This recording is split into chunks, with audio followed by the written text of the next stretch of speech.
Good evening, my friends. Today, I'm going to share this word out of 2 Kings chapter 14.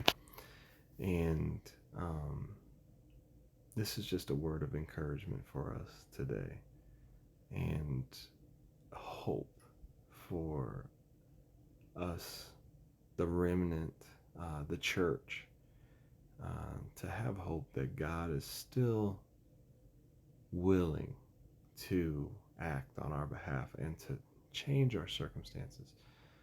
2 Kings 14:26-27, it says, "For the Lord saw the affliction of Israel, that it was very bitter. For there was not any shut up, nor any left, nor any helper for Israel.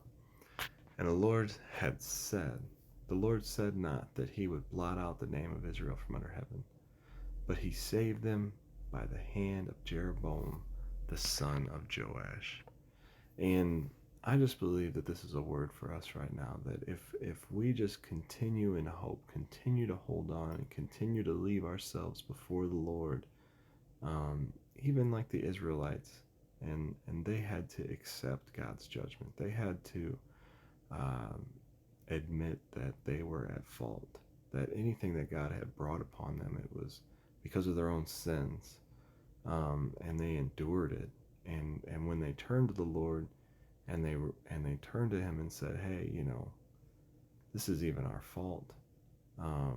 God looked upon them and saw their bitterness, and even sometimes, whenever they didn't turn to the Lord, after God brought these things upon them and just saw how afflicted they were, even if they weren't figuring it out and doing the right thing, even if God just saw their affliction, He's so merciful that He had compassion on them.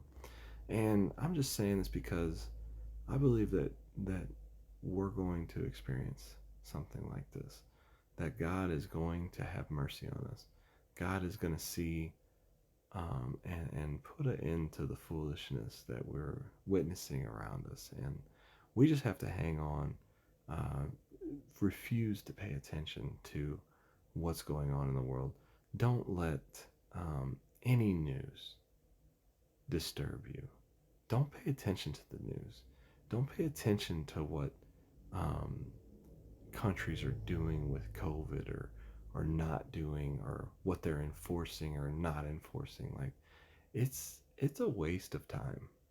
I'm not. I refuse to give this situation any more of my energy or time, because my kingdom is not of this world, and I'm definitely, like, no matter what, I am in zero control of what people determine or laws that pass or any of that.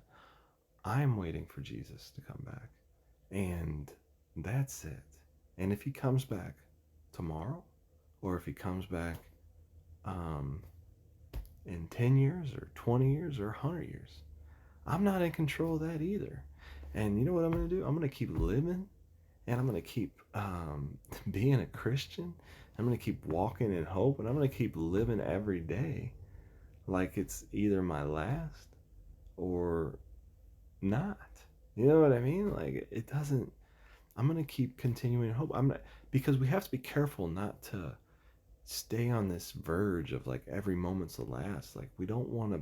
We want to continue to walk and live and do and anticipate in hopeful expectation that God's going to do something good. And we should be doing what we do as Christians anyways. We should always be ready to share the word, and sharing the word and witnessing and walking in the power of the Spirit and being led by the Spirit into assignments. So let's just continue to do that, and turn your phone off if you have to. Turn your TV off if you have to. Turn all those things off. I don't even people have to tell me what's going on in the world. And I have to tell them, like, "Oh, well, yeah, that doesn't okay, that doesn't change anything about my life." You know what I mean? Nothing that anyone tells me changes my life at all. I'm going to continue to hope in God. I'm going to continue to believe that something good can happen. I'm going to believe that I could see the goodness of the Lord in the land of the living, and that God is merciful and compassionate. And as long as we are putting ourselves before Him, there is hope. And that's all I can do. Amen.